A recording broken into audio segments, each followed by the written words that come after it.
네, 여러분 안녕하세요. 네, 드디어 안녕하세요. 이 코로나19와 과학적 사회 세 번째 포럼 시간입니다. 기억 나시겠죠? 첫 번째 발제를 우리 저 하얼빈에 계시는 김우재 박사님이 총론적인 얘기로 열어주셨었습니다. 이게 바로 이제 이 과학적 사회에서 과학 지식인들의 역할, 이걸로 포문을 열어주셨고요. 지난주가 두 번째였는데, 이제 코로나의 영웅 이재갑 교수님께서 K방역, 우리가 몰랐던 사실들, 이제 우리가 지난 1년여 코로나와 싸운 과정에 대해서 어떻게 초기부터 우리가 이제 방역과 특히 진단검사 부분에서 이렇게 빠르게 대응을 할 수 있었는지, 숨어 있는 비사와 함께 결국은 이 국민들의 참여가 이러한 방역, 성공적인 방역을 이끌었다라고 하는 평가도 내려주셨고요. 이 두 포럼 다 아주 흥미진진한 토론이 이어졌습니다.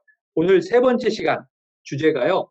코로나19 백신의 역사를 쓰다. 이렇게 대주제는 잡혀 있는데 오늘은 발제자가 두 분입니다. 그래서 재미 바이러스 학자이신 문성실 박사님과 그리고 이제 국제 백신연구소의 송만기 박사님 두 분이 매우 중요한 내용을 가지고 이제 각각 발제를 해주실 거고요.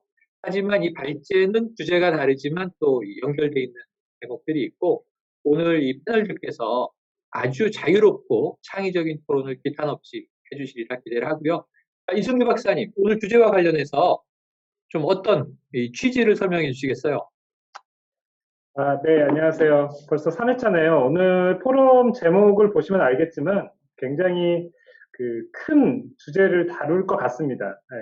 제목에 역사가 등장합니다. 코로나19 백신의 역사를 쓰다라는 제목으로 오늘 두 분이 발제를 해주실 것 같은데, 우리가 많이 알고 있는 사실과 조금 차별적인 관점에서 아마 두 가지 주제를 다뤄주실 것 같아요. 홍만기 박사님이 코로나 백신 개발 과정에서의 국제 협력이라는 관점, 그리고 또 그 백신에 대한 신뢰도라는 관점에서 문성실 박사님께서 말씀을 해주실 건데, 과연 백신의 역사라는 관점에서 이 국제 협력하고 신뢰도라고 하는 것이 또 어떤 변화가 있는지 아마 그런 것들을 다루는 시간이 되지 않을까 이렇게 기대가 됩니다. 네, 자, 크게는 이제 코로나19 때문에 어쩌면 코로나19가 원인, 촉발이 돼서 이 인류 백신의 역사를 또 새롭게 쓰는 전환점이 만들어지기도 했는데, 이 소마기 박사님은 국제협력, 그리고 문성실 박사님은 주로 이 백신에 대한 신뢰도 경향, 그리고 남아있는 우리의 과제, 이렇게 말씀 주실 겁니다. 시간은요, 제가 좀 조절을 할게요. 두 분이 발제하시기 때문에 각 한 10분 플러스 알파 정도 여유를 드리고, 그리고 이제 바로바로 이제 토론에 진입을 하도록 하겠습니다. 먼저 문성실 박사님 준비되셨으면 시작해 주시죠. 화면 보이시나요? 네, 그림이 아주 인상적인데요. 네. 저는, 원래 송만기 박사님이 이렇게 백신에 대한 얘기를 해주시고 제가 딱 하면 좋은데, 제가 먼저 오늘을 하겠습니다.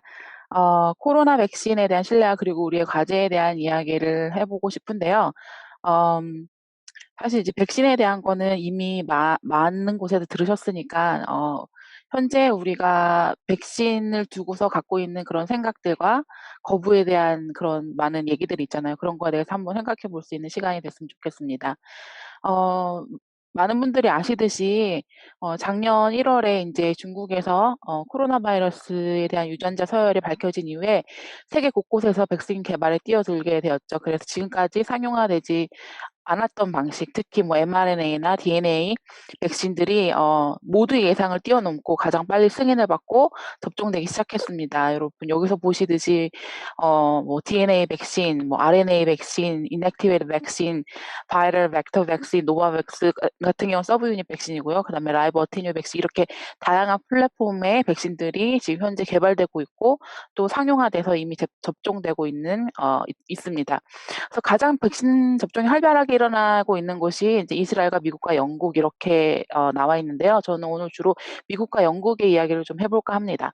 미국의 경우에는 코로나 백신 접종이 작년 12월에 시작되고 그리고 엄청난 속도로 백신 접종률이 이렇게 올라가는 것을 볼 수 있습니다. 그래서 5월 17일 기준으로 약 2억 7천만에 가까운 인구가 적어도 1회 이상의 백신을 접종받았고 또 인구의 37%가 약 2번의 백신 접종을 마친 상태이고요. 또 2주 전부터는 12에서 15세 청소년의 백신 접종도 이루어지고 있어서 보시는 것처럼 이렇게 쭉 올라가다가 다시 이렇게 떨어지는 백신 접종률이 떨어지는 것을 볼 수 있습니다. 영국 같은 경우에는 약 5,700만 명이 접종을 받았고 전체 인구의 약 30.8%가 접종을 완료했습니다. 영국도 접종률이 쭉 올라가다가 4월 이후로는 이렇게 떨어지는 것을 볼 수 있습니다. 그러나 미국과 영국의 경우에는 백신에 대한 망설임이라고 표현을 하거든요. 이 망설임이 많이 줄어든 경우인데요. 미국의 경우 백신이 막 승인돼서 접종이 시작된 작년 12월과 올해 3월을 비교를 해보면 '나는 좀 두고 보겠다. 나는 조금 있다가 맞겠다.'라고 이렇게 망설이던 그룹들이 응답률이 확 떨어지는 것을 볼 수 있습니다. 39%에서 17%로 이렇게 떨어졌죠. 그 영국 같은 경우에는 작년 11월에 백신을 맞겠다고 했던 사람들이 61%였는데 4월에 실시한 설문조사에서는 89%가 예. 접종을 희망한다고 응답하는 것처럼 백신에 대한 망설임이 이렇게 많이 줄어든 것을 볼 수 있습니다. 제가 백신 신뢰도에 대한 얘기를 했는데요. 그럼 백신 신뢰도란 무엇인가에 대해서 얘기를 해 보면 백신 신뢰도는 환자, 부모, 의료진이 권장 백신, 국가에서 권장하는 백신에 대한 신뢰를 갖고 있는 것, 그리고 백신을 투여하는 의료진에 대한 또 신뢰를 갖고 있는 것, 또 백신의 개발, 제조, 허가로 이어지는 그 모든 과정과 정책을 신뢰하는 것을 이야기합니다. 사실 백신이라는 거는 인공적으로 만든 제재를 즉 백신을 우리 몸에다 찌르는 행위가 다가 아닙니다. 개인의 이익뿐만 아니라 공동체 그리고 교육과 경제 더 나아가서는 이 전 지구적인 문제가 되는 거죠. 그래서 지금과 같은 팬데믹 상황에서는 우리가 일상으로 돌아가기 위해서 백신 신뢰도는 상당히 중요합니다.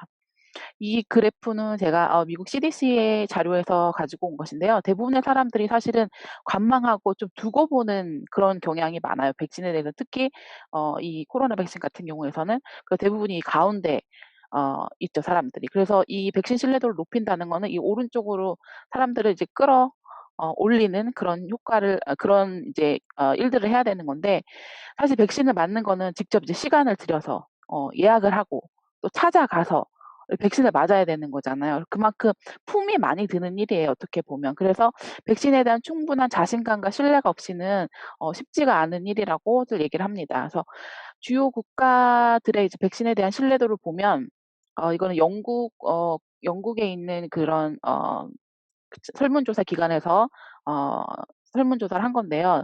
어 영국은 약 77%, 스페인은 68%, 뭐 미국은 58% 정도의 요게 이제 백신 신뢰도를 나타내거든요. 백신 신뢰도가 이렇게 나오고 있고 여기에 나와 있는 국가들의 전체적인 평균을 보면 약 59%가 백신의 신뢰도를 갖고 있습니다. 그리고 대부분의 국가들이 백신에 대한 망설임이 있는 그룹이 있는데 그 그룹들은 약 26%, 그다음에 15%는 이제 백신을 반대하는 그런 그룹이 되겠죠. 그리고 이들이 코로나19 백신에 있어서 가장 중요하게 생각하고 있는 것은 안정성이 69%, 그다음에 75%가 이제 백신에 대한 효과, 그리고 81%가 백신의 중요성, 백신이 꼭 필요하다라는 그 중요성이 이렇게 나왔습니다.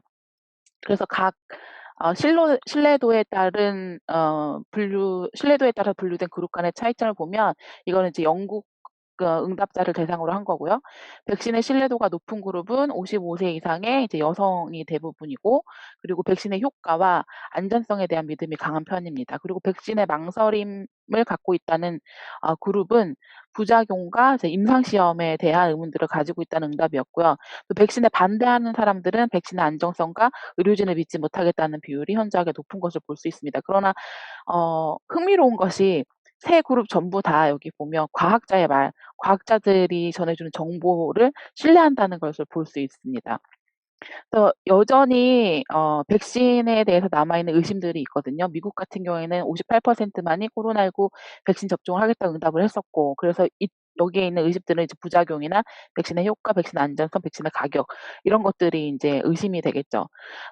미국 같은 경우에는 백신 접종률이 올라가다 뚝 떨어졌던 이유를 많은 사람들이 얘기하기에 인제 존슨 앤 존슨 백신 접종 중단 이후에 "이 백신에 대한 신뢰도가 떨어졌다." 이렇게 얘기를 하고 있습니다. 그래서 미국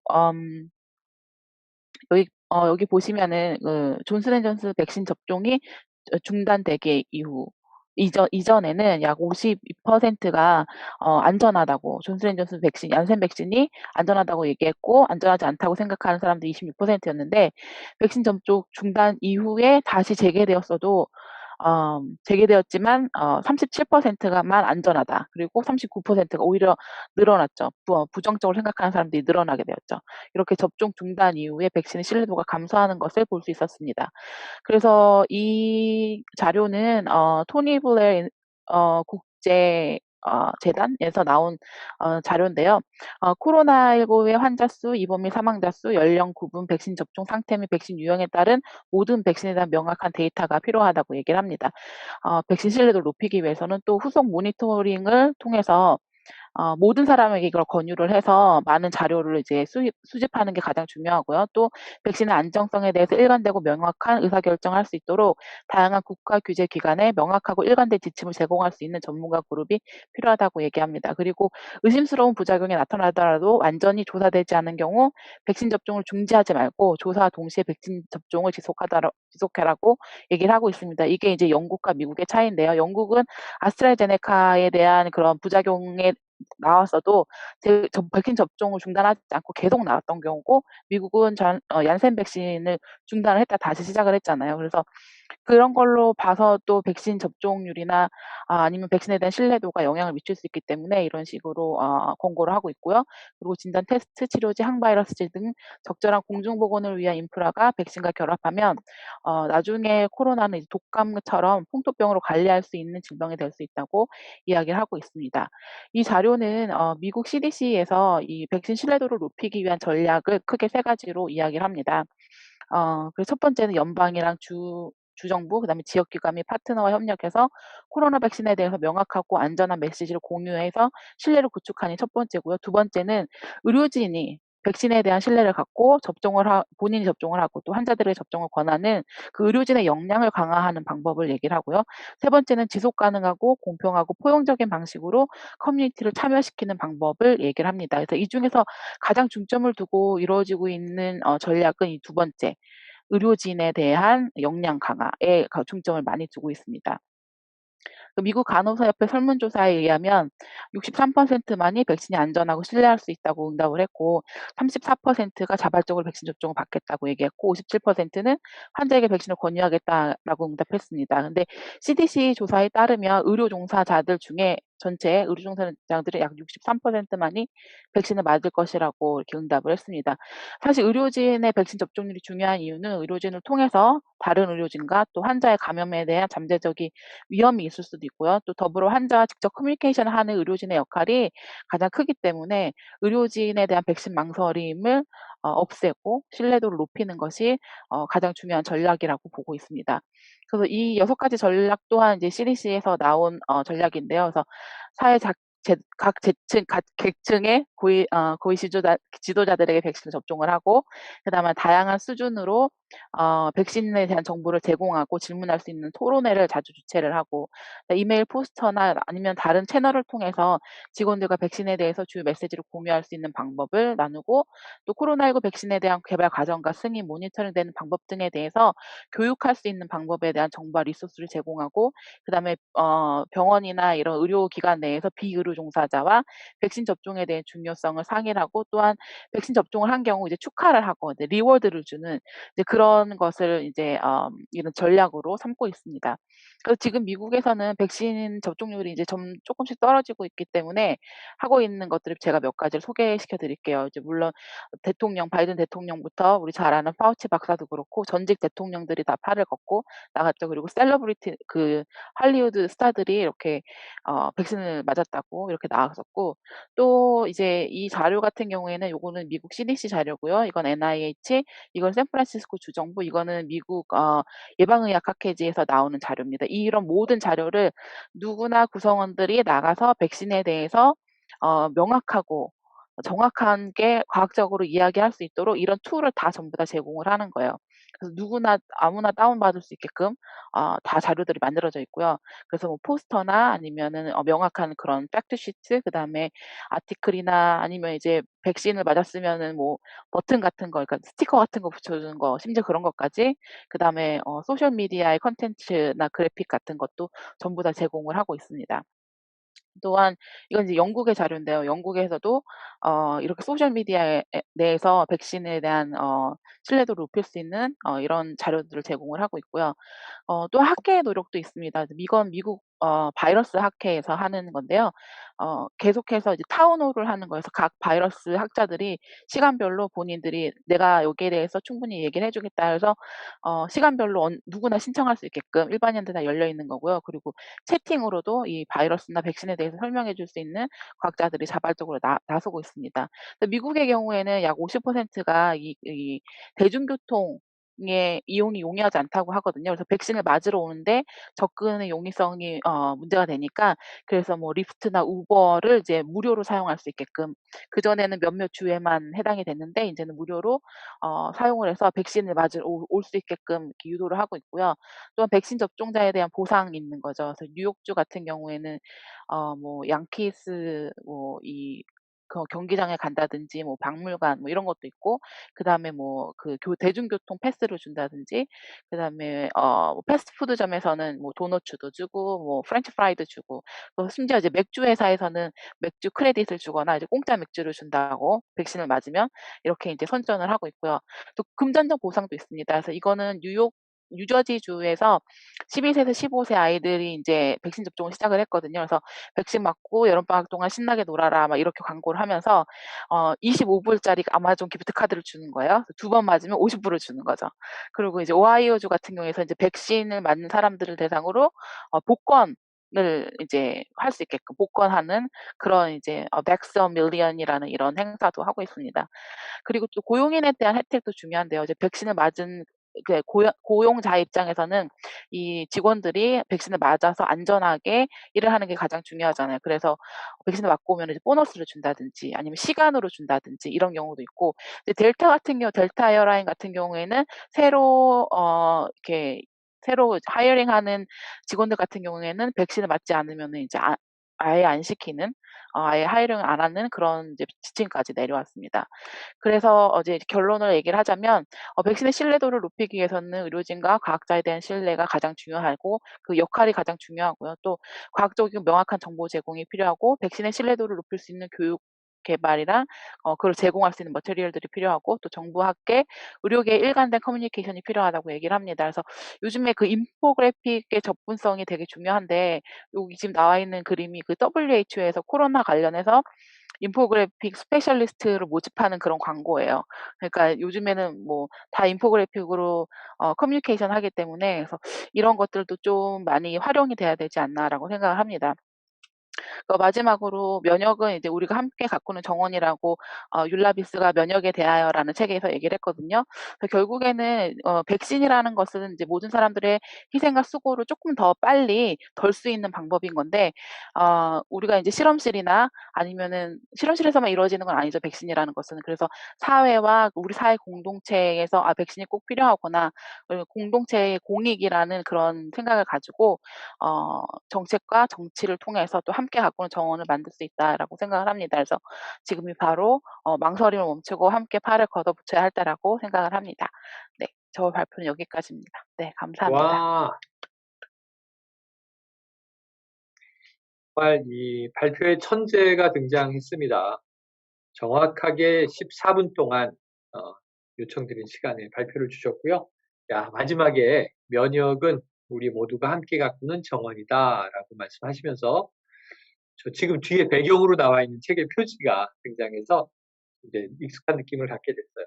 혹시 지금 잊어버리시기 전에 신뢰도, 이거 굉장히 중요한 문제죠. 이게 영국, 미국 얘기를 주로 해주셨지만 우리나라에서도 지금 상당히 심각한 그런 대목이 아닌가 싶은데, 이재갑 교수님 질문 하나만 주세요. 지금 현장에 계시니까 궁금한 게 있으시지 않겠습니까? 이 미국, 영국 사례와 함께 우리나라의 신뢰도를 어떻게 높일 것인가. 아까 의료진의 역할이 중요하다는 말씀도 나왔었어요. 이제 아까 슬라이드 중에 그러니까 미국하고 영국 같은 경우는 접종이 이루어지면서 오히려 접종을 하고 싶다는 그런 접종 수용성이 더 올라가는 상황인데 사실 우리나라는 지금 접종이 진행돼서 오히려 떨어지고 있거든요. 그러니까 지금 2월 달에 뭐 66%, 그다음에 4월 달에 64%, 5월 달에 지금 59%까지 지금 떨어졌다는 보고들이 있거든요. 그래서 일단 이제 이상 반응과 관련돼서 좀 가장된 정보 전달이라든지 이런 게 문제가 되는 것 같기는 한데 어쨌든 정부 차원이라든지 또는 전문가 차원에서 일단 이런 떨어지고 있는 수용성을 올릴 수 있는 그런 방법들 어떤 게 좋을지 좀 의견을 좀 주시면 좋을 것 같습니다. 답변 주세요. 되게 한국 상황을 제가 자세하게 모르니까 좀 음. 어렵긴 한데요. 그리고 한국 상황은 또 특수하잖아요, 좀. 그래서 답변 드리기 좀 어렵긴 한데, 전문가들이 물론 지금 이재갑 교수님이 열심히 하고 계시지만, 이렇게 툴 같은 걸 좀 만들었으면 좋겠어요. 아까 그 툴키트 같은 거 제가 보여드린 것처럼, 정부도 마찬가지고, 그 의료계에 계신 분들도 마찬가지고, 이거를 좀 병원이나 이런 의료진들을 교육을 시켜서, 의료진들이 좀 직접 나서게끔, 제가 어저께 본 그 기사 중에 하나도 의료진들이 백신을 맞고 부작용이 있어서 아팠지만 그래도 나는 백신 접종을 권유를 하겠다라고 하는 그 퍼센티지가 높은 그런 기사를 한번 봤거든요. 그러니까 그런 것처럼 충분히 여기에 대해서 본인들이 겪었던 그 부작용에 대한 경험을 공유를 하는 게 아니고, 백신에 어떻게 만들어졌고, 백신의 이점에 대해서 과학적인 사실들을 공유를 할 수 있는, 그러니까 의견을 공유하는 게 아니고요. 좀 과학적인 사실들을 공유할 수 있는 그런 방법들을 좀 개발을 해서 그 커뮤니케이션 하는데 도움을 주셔야 되는 게 아닌가 생각이 듭니다. 특히 키스텝에서 그런 일들을 좀 해주시면 좋겠죠. 네. 자, 이 툴키트가 우리나라에 없나 그런 생각이 갑자기 퍼뜩 드는데 백신이 안전하고 왜 맞아야 하며 어떤 부작용이 있을 수 있지만 우리가 늘 이야기하듯이 이 백신 접종에 의한 이익은 그 일부 이상 반응에 비해서 훨씬 크다라는 얘기를 계속 방역 당국은 또 언론을 통해서 하고 있어요. 이 박사님 혹시 국내 뭐 이 관련된 노력에 대해서 좀 알고 계신 바 있으세요? 키스텝에 직접 촉구를 하셨습니다.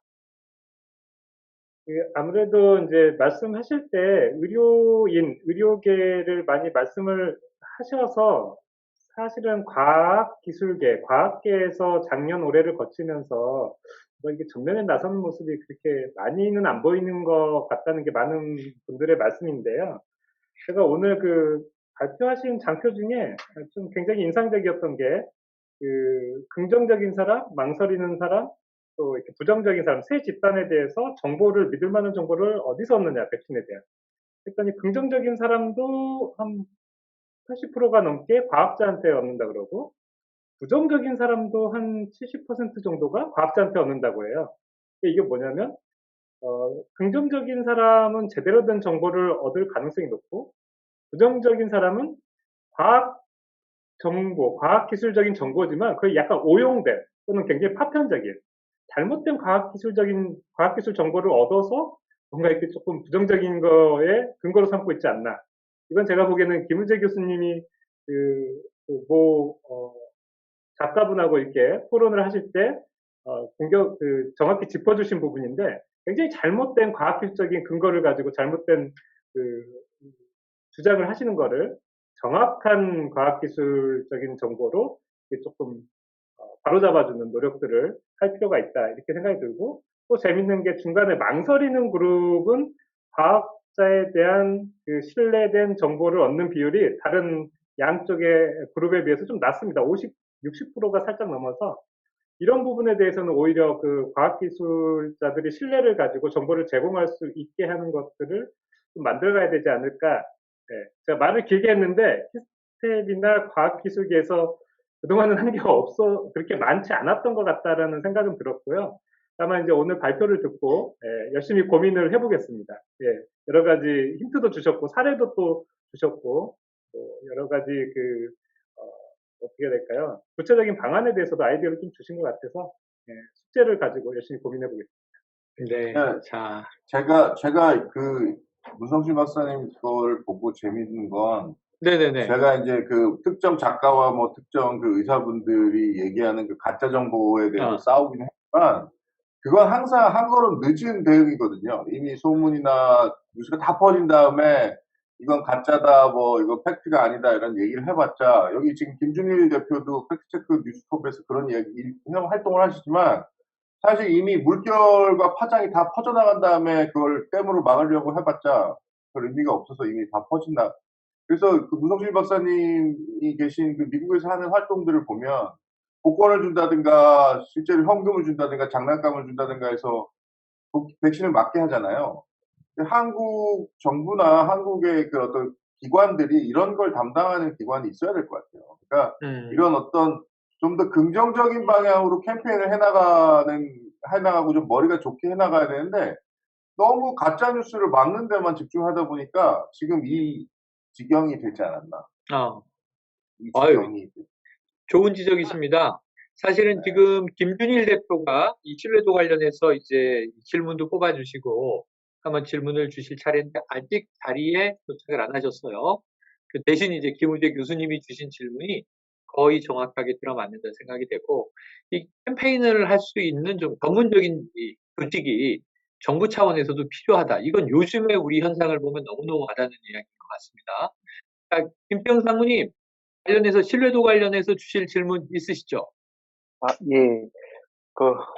제가 어제 페이스북에서 보셨겠지만, 제 이제 접종 예약이 됐어요, 제가. 그래서 너무 기뻐서 저희 동료들한테 이제 제 와이프한테 알리면서 이제 그 방법도 알려주고 하라고 했더니 저 깜짝 놀랐어요. 아무도 안 하려고 하는 거예요, 이렇게.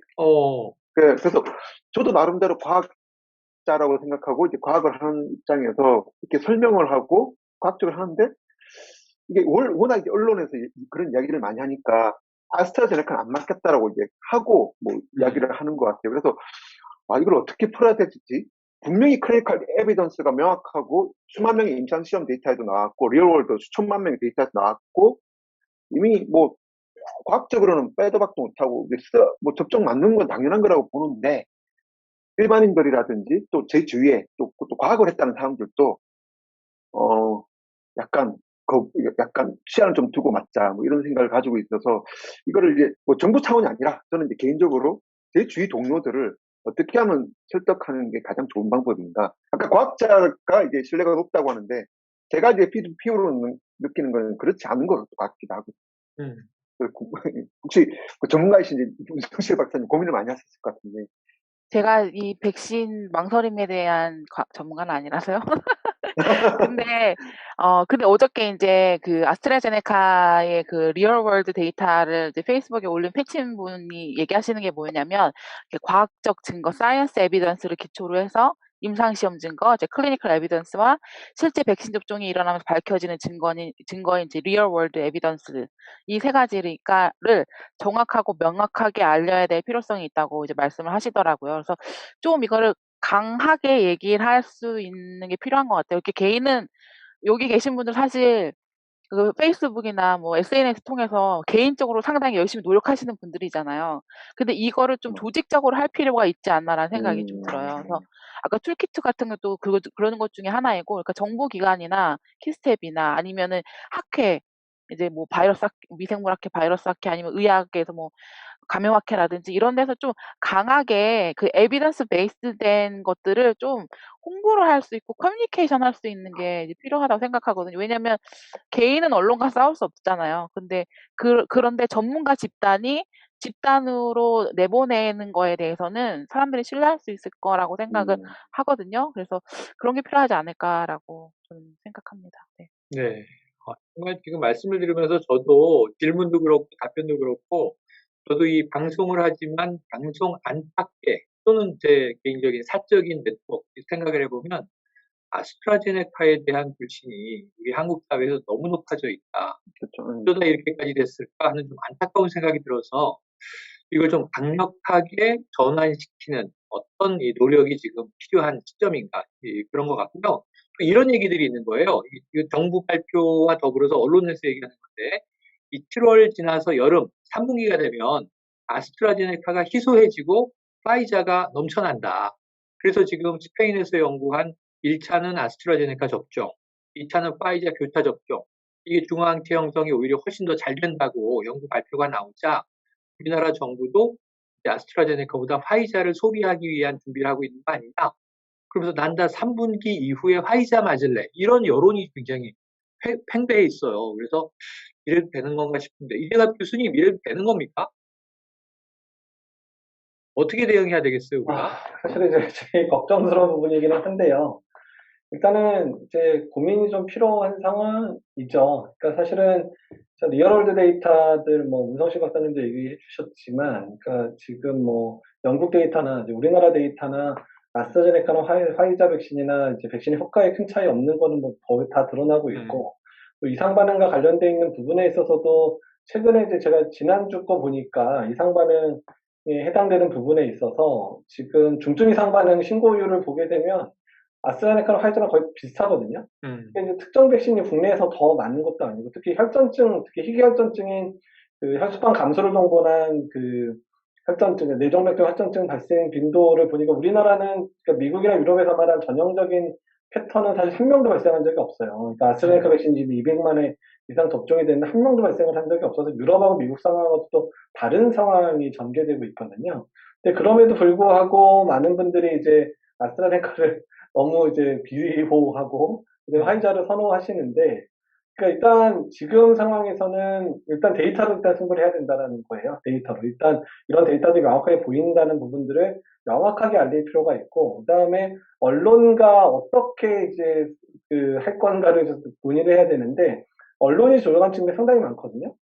그래서 언론의 보도 방향들을 어떻게 정부 차원에서 교정해주고 또 올바른 정보를 전달할 수 있게끔 하는가도 노력을 해야 될 상황이어서, 그러니까 그 부분에 있어서 오히려 저희는 무슨 생각이 드냐면, 언론 기자분들을 좀 이렇게 전문가들 자주 만나서 좀 교육도 시켜드려야 될 것 같다는 생각이 들고, 또한 일부 아까 이제 문성식 박사님도 얘기했지만 의사들이 어떻게 권하는지 상당히 중요한데, 의사들 중에서도 아스트라제네카 백신에 대해서 의구심을 표하는 사람이 많으니까 의사들 자체도 조금 커뮤니티 이런 것들을 통해서 계속해서 이런 백신의 안전성, 백신의 효과 이런 부분들에 대한 객관적 사실을 계속 알려야 되는 노력이 필요하지 않을까 생각을 하고 있습니다.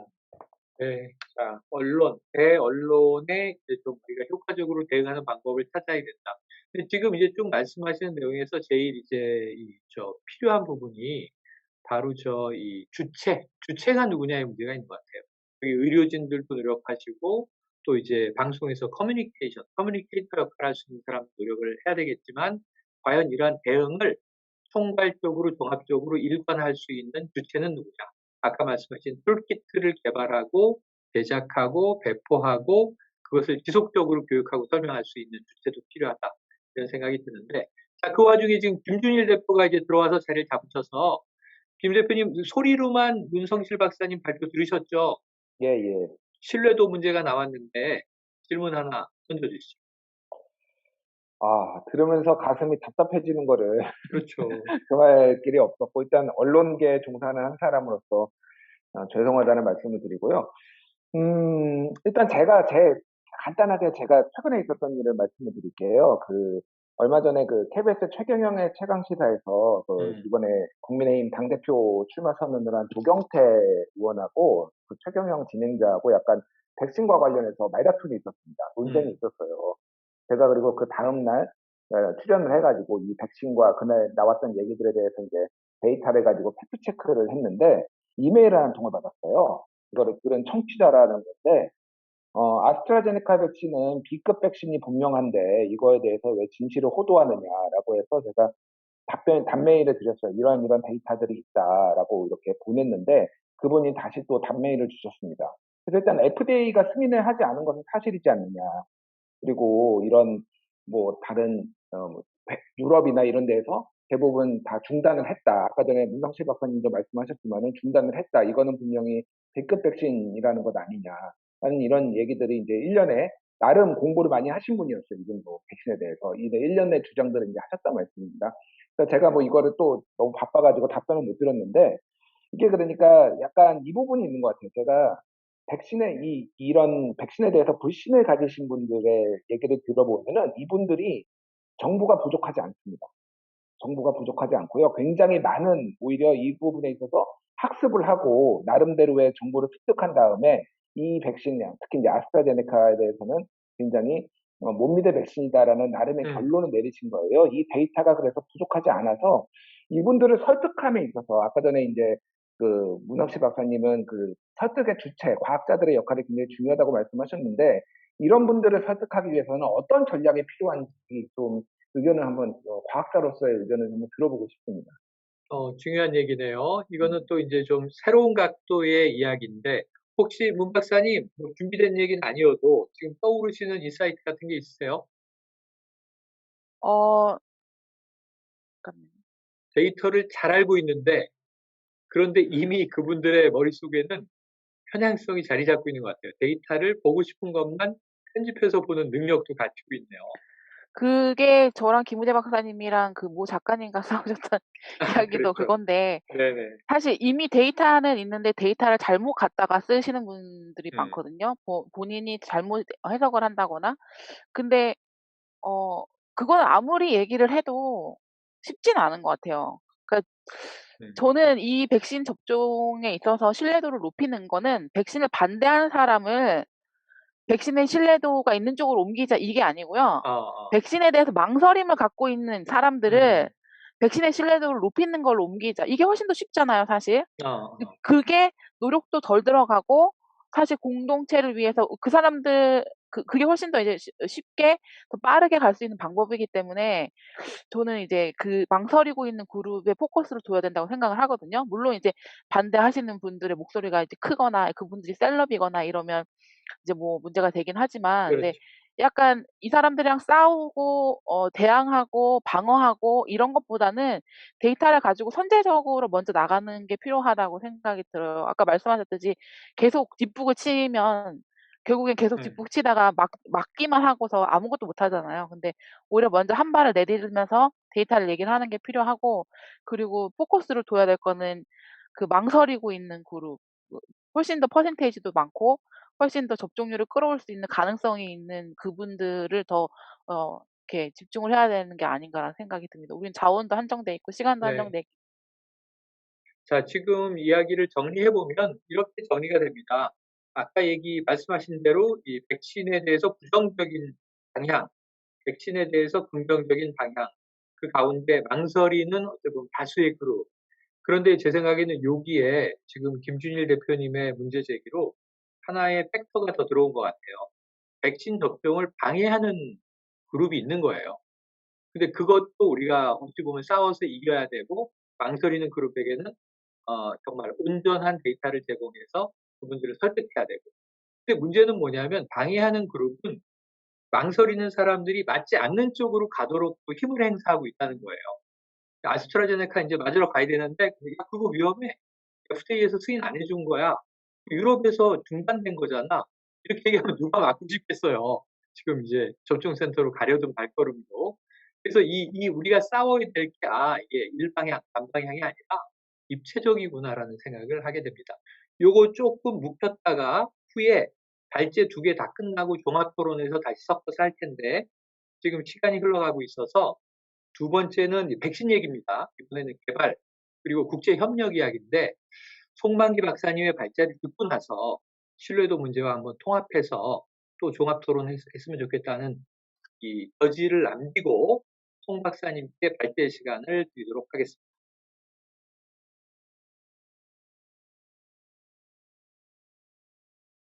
네, 소개 감사합니다. 저는 이제 코로나 백신 개발에 있어서 이제 국제 백신 연구소 있기 때문에 국제 협력에 관해서 좀 설명을 드리도록 하겠습니다. 그래서 이거 여러 번 이제 제가 설명을 드렸던 슬라이드인데요. WHO에서 이제 이런 신변종 전염병이 인류를 앞으로 지속적으로 또 괴롭힐 것이다. 그 중에서도 인류에게 이제 치명적이 될 수 있는 그런 질병들에 대해서 2015년부터 이제 그 블루프린트 리스트를 만들어서 이제 검토를 하기 시작했습니다. 그래서 한 10개의 이제 바이러스가 올라와 있는데요. 2018년도에 이제 그 리스트를 업데이트하면서 여기에 이제 포함이 안 됐다 하더라도 디지즈 X라는 그런 이제 아직은 모르지만 원인 불명의 바이러스가 출현해서 큰 위협이 될 수 있다. 이런 경고를 계속 해왔죠.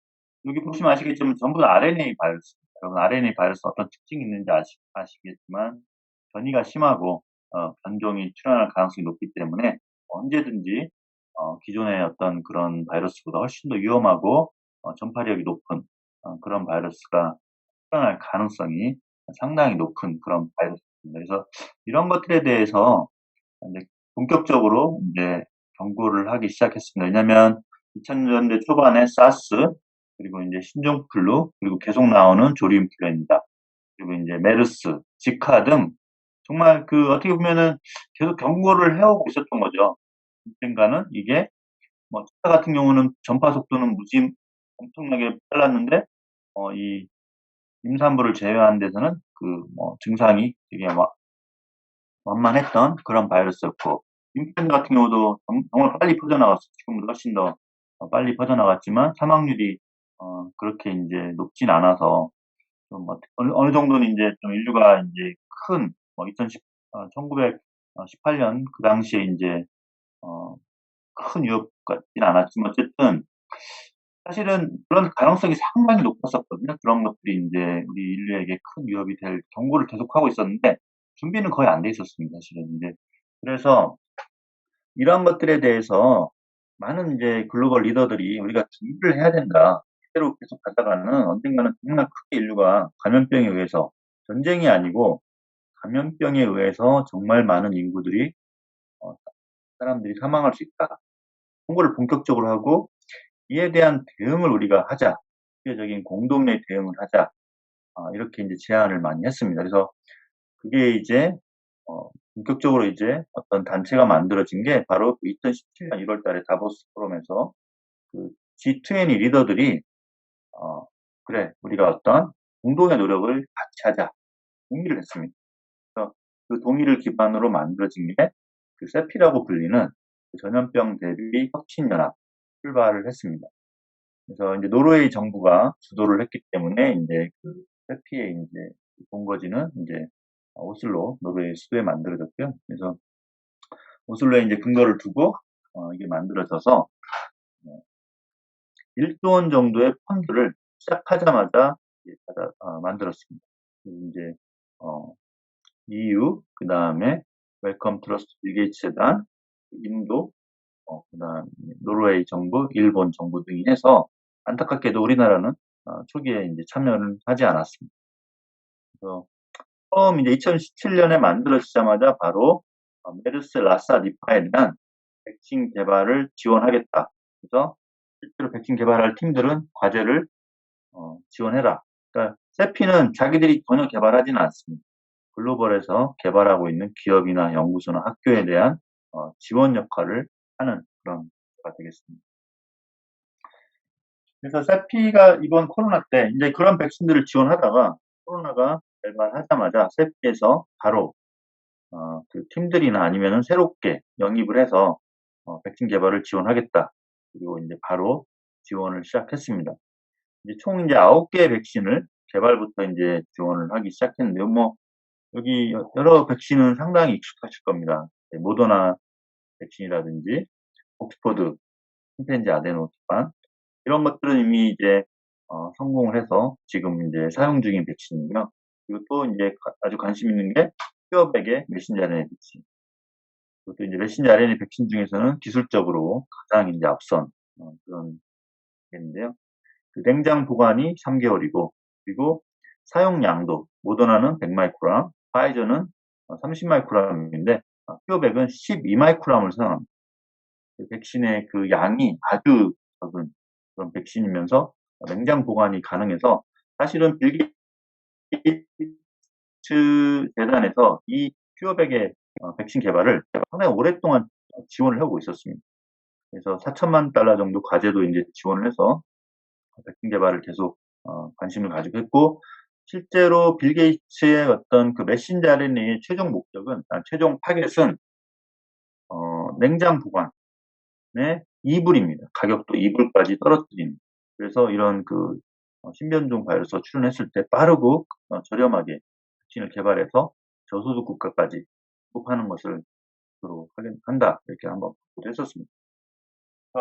이 중에 또 뭐 실패한 것도 있습니다. 안타깝게도 실패한 백신이 노바백스와 거의 유사한 테크닉을 가지고 개발한 퀸즐랜드 대학교, 유니버시티 퀸즐랜드. 그래서 호주에서 선구매도 하고 상당히 많은 이제 지원도 했던 그런 건데요. 이게 메르스 때 이제 이 플랫폼으로 했을 때, 이 클램핑 기술이라고, 이게 이제 트라이머 구조를 이루면서 이제 그 단백질의 이제 프리퓨전폼 그런 게 되면서 중화항체를 상당히 잘 유도하는 그런, 이게 상당히 이제 백신으로서 효능도 좋고, 유전학 단백질 백신이고, 그래서 상당히 큰 기대를 받았는데, 안타깝게도 호주에서 임상 일상 중에 이 클램핑 기술을 만들 때 적용한 기술이 HIV 단백질의 40 아미노애시드를 가져온 거였어요. 그러다 보니까 그 부분이 에이즈 진단을, 이 백신을 맞은 사람은 마치 HIV 포지티브인 것처럼 양성이 나타날 수가 있습니다. 그런 게 알려지면서 안타깝게도 이제 중단을 했습니다. 그래서 저도 개인적으로 상당히 안타까운 거죠. 이런 게 있었고, 그리고 노바백스 백신 이것도 이제 거의 성공을 다해서 이제 3상 마무리 단계에 있는데요.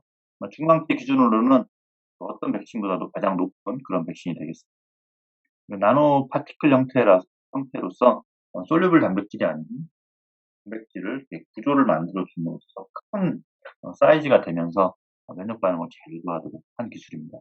그리고 그와 유사한 기술로 클로버라는 회사에서 만든 백신이 있습니다. 이것도 마찬가지로 트라이메릭 서브유닛이고 나노 파티클 형태로 만들어지는 그런 비슷한 형태의 백신이 되겠습니다. 그래서 임상 일상에서 엄청 좋은 결과를 보여줬습니다. 중화항체가 아주 잘 나와가지고 마찬가지로 이것도 세피에서 3,500억을 지원하기로 결정한 그런 백신.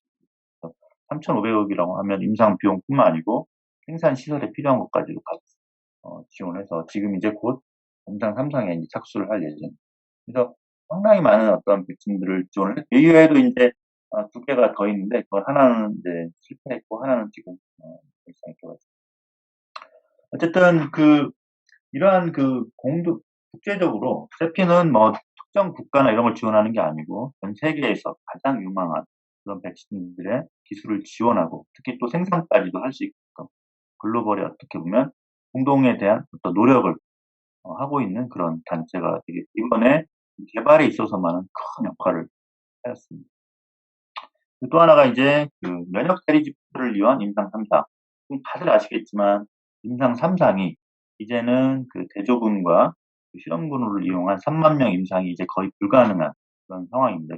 실제 백신이 있는 상황에서는 15,000명의 백신을 접종하지 않은 그룹을 만든다는 게 윤리적으로도 문제가 되기 때문에 그렇게 할 수는 없고요. 그래서 백신 접종 그룹을 쓴다거나, 그러니까 기존에 쓰던 백신과 비교를 한다거나, 아니면은 면역 대리지표가 있으면 이제 면역 대리지표를 쓰는 게 사실은 백신 개발에서는 가장 빠르고 신속하게 할 수가 있습니다.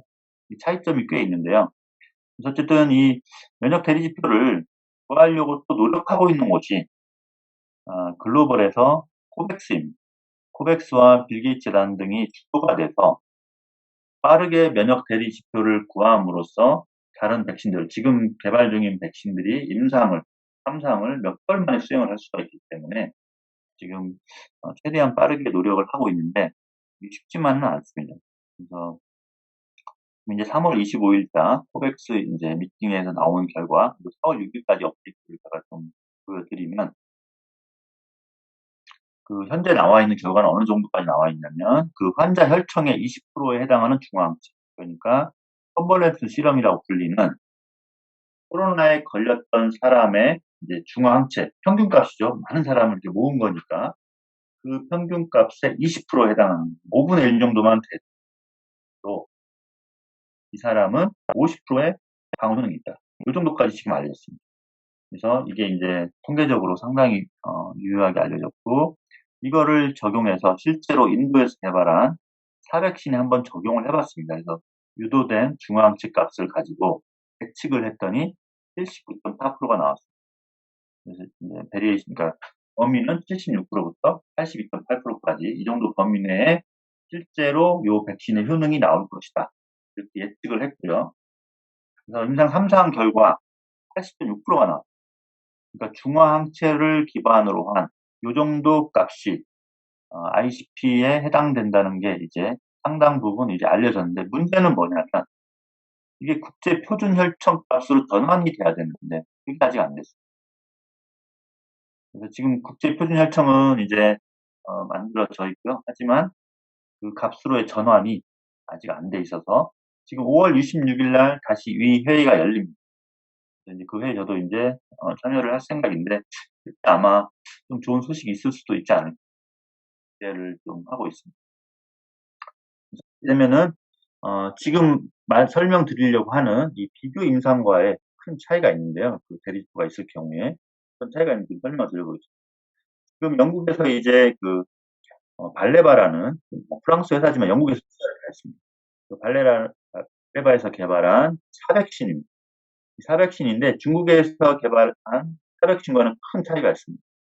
이 사백신은 면역 증강제로 알럼, 물론 이제 중국에서 개발한 것도 사백신에다가 알럼을 섞은 백신인데 여기는 CpG1018이라는 원래 이게 이제 박테리아에 있는 DNA 조각인데요. 이 부분을 넣음으로써 T셀 반응을 상당히 잘 유도합니다. 또 TH 타입 1, 그래서 인터페론 감마 쪽을 잘 유도하죠. 그래서 메신저 RNA나 제조합 바이러스 같은 그런 특성을 가진 면역 반응을 유도할 수가 있습니다. 처음부터 유럽이나 미국 쪽에서는 사백신 개발을 하지 않았는데 이 경우에는 이 특수한 애주번트가 있기 때문에 이 애주번트를 이용한 사백신은 개발을 진행을 했습니다. 근데 아시겠지만 1, 2, 3까지 해놓고 마찬가지로 임상 3상을 3만 명을 이용한 임상 3상을 수행할 수가 없습니다. 그렇기 때문에 여기선 이제 비교 임상을 수행을 했는데요. 그 비교 대상으로 아스트라제네카를 선정을 했습니다. 그래서 총 4,000명 임상을 하는데 2,000명은 그 발레바 백신만 임상을 해서 세이프한 그런 걸 이제 보는 거고 나머지는 이제 아스트라제네카와 비교를 해서 이제 어떤 게 이제 아스트라제네카보다 좋은지를 보여야 되는데 보통 통상적으로 비교 임상은 두 가지가 있습니다. 논 인피리어리티가 있고 수피리어리티가 있는데 이 경우에는 수피리어리티를 선정을 했습니다. 왜 수피를 선정을 했냐면 지금 비교 대상의 아스트라제네카 백신이 한 달 간격입니다. 4주 간격을 하기 때문에 영국에서 예전에 4주 간격으로 임상을 했을 때 55%가 나왔어요. 통상 이런 비교 임상 할 때는 10% 정도 베리에이션이 있기 때문에 그보다 이제 높아야 되는데 만약에 논 인피리어리티 하게 되면 값이 45가 나올 수 있어요. 만약에 4주 간격이 아니고 12주 간격을 한다. 그러면 그 영국에서 80 몇 프로가 나왔기 때문에 논 인피리어리티에도 상관이 없습니다. 하지만 이 경우는 지금 4주 간격을 하기 때문에 영국에서 임상이기 때문에 수피리어리티로 권장이 된 것입니다. 만약에 미국에서 한다 그러면 아마 논 인피리어리티 상관없을 겁니다. 왜냐하면 미국에서는 아스트라제네카 백신이 4주 간격을 했을 때 76%가 나왔어요. 거기서 10% 낮다 해도 66%가 되기 때문에 만약에 이게 이제 미국에서의 임상이라고 하면 아스트라제네카와 비교할 때 논 인피리어도 괜찮지만 영국에서 했던 결과가 예전에 55% 정도 나온 결과가 있어서 이번에는 수피리어리티로 하는 거를 권장을 했습니다. 그래서 이런 차이가 있죠. 하지만 이게 왜 그러면 ICP를 했을 때 비교 임상보다 더 성공 가능성이 높느냐? 아스트라제네카만 해도 그 중화항체 유도되는 거가 콤벌레스 실험 대비 거의 1대1 수준입니다. 두 번 하면 1대1가 좀 높아지고요. 상당히 높은 수준의 중화항체를 유도하는 아주 좋은 백신입니다. 근데 만약에 ICP는 그보다 훨씬 낮은 값에서 지금 정해질 것 같습니다. 그럼 백신을 개발한 입장에서는 ICP보다 높은 값에서 결정이 되면은 백신 승인을 받을 수 있기 때문에 훨씬 더 유리합니다. 그리고 이 발레바의 전략이 하나의 큰 기여를 했다고 하면 굳이 꼭 같은 플랫폼을 쓸 필요 없다는 방향을 제시해요. 만약에라도 SK가 개발하고 있는 대조합 단백질 이런 것들이 승인을 원래대로 한다면 같은 플랫폼을 해라. 그러면 노바백스랑 승인이 났을 경우에 그걸 비교해야 되는데 그거는 워낙에 이제 중앙체를 잘 유도하기 때문에 그건 인피리어리티를 적용한다 하더라도 웬만한 백신 같은 경우는 성공할 확률이 낮습니다. 노바백스 같은 경우는 또 매트릭스 M이라는 아주 성능이 강력한 그런 애주번트까지 쓰고 있거든요. 어쨌든 이런 임상에 있어서는 상당한 부분 그런 아주 컴플리케이트한 부분들이 있기 때문에 어떠한 전략을 쓰느냐에 따라서 그 비용, 들어가는 비용 및 그다음에 신속성, 그리고 개발 성공 가능성 등이 달라집니다. 그런 상황에 코로나 백신이 그리고 우리나라도 다행히 이런 발레바의 전략이 있어서 비교 임상으로 지금 디자인을 하고 있습니다. 그래서 저희가 이제 이런 일들에 있어서 국제기구로서 어떠한 일들은 그러면 수행을 하고 있느냐. 이제 기본적으로 그 WHO 인터내셔널 스탠다드 실험을 저희가 이제 메르스에 대해서 제작을 했는데요. 이게 이제 이 일을 하는 곳이 영국의 국가기관인 NIBSC, NIPS라는 기관에서 WHO의 국제 표준 물질의 약 80에서 90%를 담당을 하고 있습니다. 근데 이제 그 세피라는 곳에서 메르스, 라스타, 니파 백신을 개발하면서 이 표준 물질이 꼭 필요했는데 환자가 많은 곳이 그 당시에 사우디아라비아, 우리나라였어요. 그래서 영국 NIBSC에서 원래 국제 표준 물질을 만들고 있었는데 처음에 실패했습니다. 제가 2017년에 찾아갔을 때 이제 그 성공하면은 또 와서 발표도 좀 해주고 어떻게 이제 개발하고 있는 상황 좀 알려달라고 2018년에 초청을 했는데 이 사람들을 2018년에 한국에서 발표했는데 실패했다고 발표했어요. 그 이유가 혈청이 부족하다. 많은 양의 타이트의 혈청이 필요한데 사우디에서는 종교적인 이유로 구할 수가 없다. 한국에서 만약에 500ml 정도만 구할 수 있으면 자기들이 만들 수 있다. 얘기를 하고 돌아갔습니다. 제가 이제 이거의 필요성이 점점 커질 때 우리나라에 있는 의사분들과 이제 얘기를 통해서 1리터를 확보할 수가 있어요. 1리터를 확보할 수 있는 전략이 생겼습니다. 세피에다 연락을 하고 했더니 일주일 만에 3명이 찾아왔습니다. 한국에. 찾아와서 꼭 좀 만들어달라고.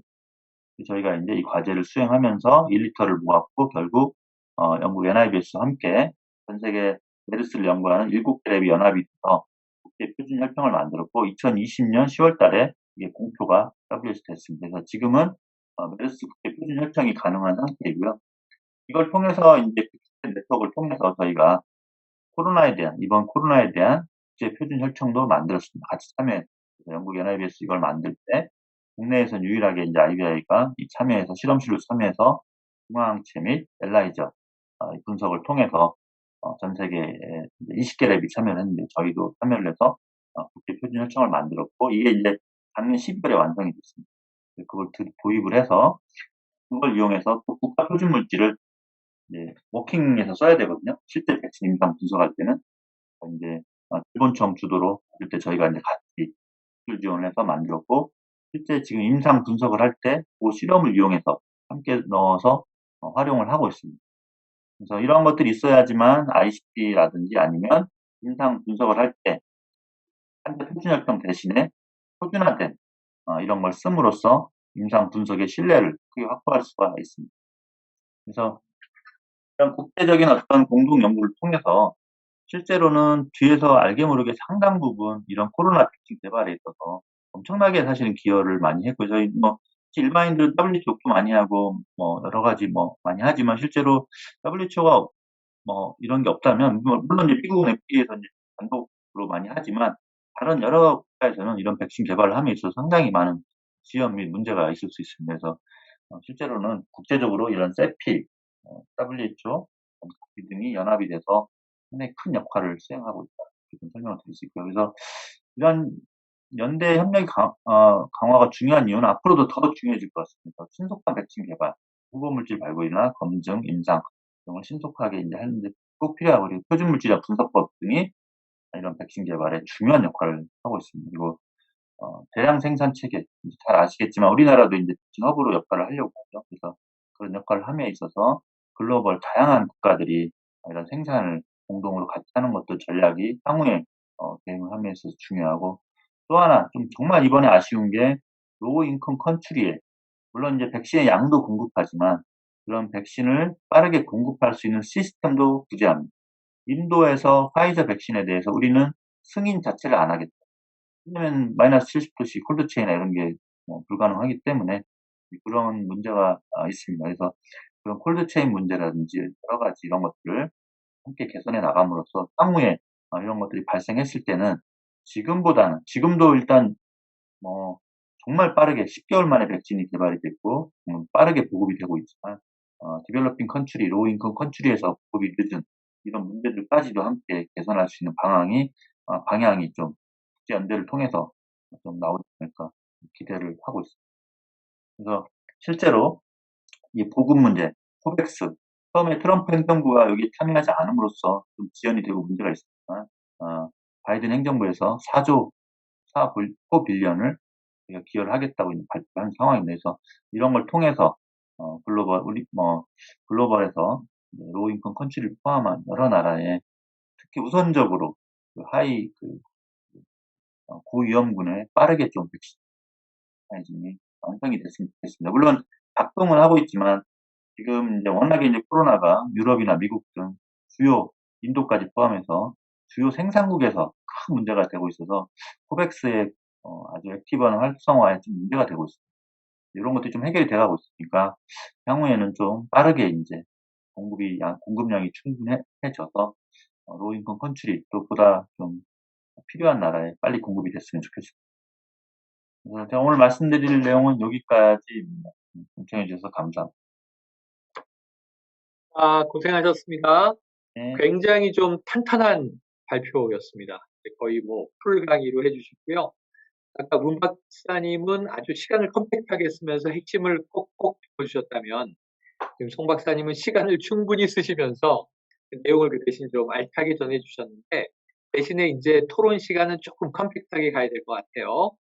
먼저 코모더이신 승규 박사님, 네, 혹시 지금 송만기 박사님 발표와 관련해서 뭐 궁금하신 거라든가 토론 제안하고 싶은 게 있으세요? 네, 너무 많은데요. 그래도 가장 그래도 대표적인 거 한 가지만 여쭤보겠습니다. 사실 오늘 주제가 백신의 역사를 쓰다지 않습니까? 그래서 백신의 역사라고 이번에 언급될 때는 보통 개발 기간, 또 이제 새로운 메신저 RNA라는 기술, 이 두 가지를 많이 말씀을 하시는데, 의외로 오늘 발제하신 두 분은 다른 주제를 전면에 내세우셨어요. 국제협력하고 신뢰성. 국제협력이라는 관점에서 이번에 어떤 역사가 만들어졌다라고 판단을 하세요? 그리고 앞으로 어떤 또 역사가 만들어질 거라고 생각을 하십니까? 그러니까 지금 이번에 이제 물론 저도 이제 역사를 썼다는 게 사실은 10개월 만에 백신이 빠르게 개발이 됐고, 그리고 백신에 있어서 긴급 사용 승인이 처음입니다. 글로벌에서. 이 긴급 사용 승인을 통한 이 활동이 이제 승인이 된 게 원래 이제 EU에는 보통 진단이나 치료제 쪽에서 이제 좀 활용되던 건데 실제로 백신에 있어서는 처음으로 이제 적용이 된 거고요. 그리고 또 하나 이제 코백스 같은 국제기구 어떤 그런 것들이 실제로 또 작동한 것도 처음입니다.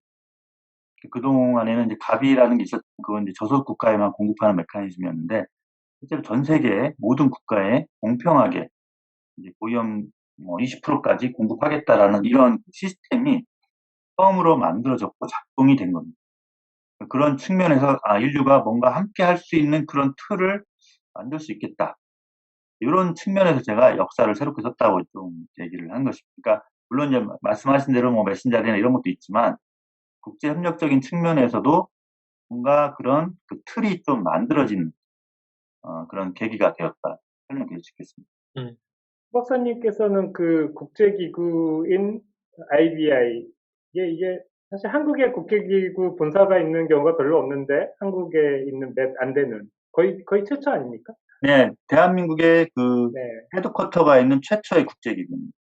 그런 입장에서 또 이제 SK 바이오사이언스 등 생산 인프라 관점에서 몇 가지 어쨌든 저희가 강점이 있는 그래도 자원들이 있다라고 이제 보시는 시각이 있는데 새로운 역사가 열린다는 관점에서 그 역사에서 한국이 좀 이렇게 주도적인 역할을 할 수 있을까요? 그렇게 하기 위해서는 어떤 역할을 해야 될까요? 정부 R&D나 이런 전략에서는 뭘 더 좀 중요하게 다루고 지원을 해야 될까요?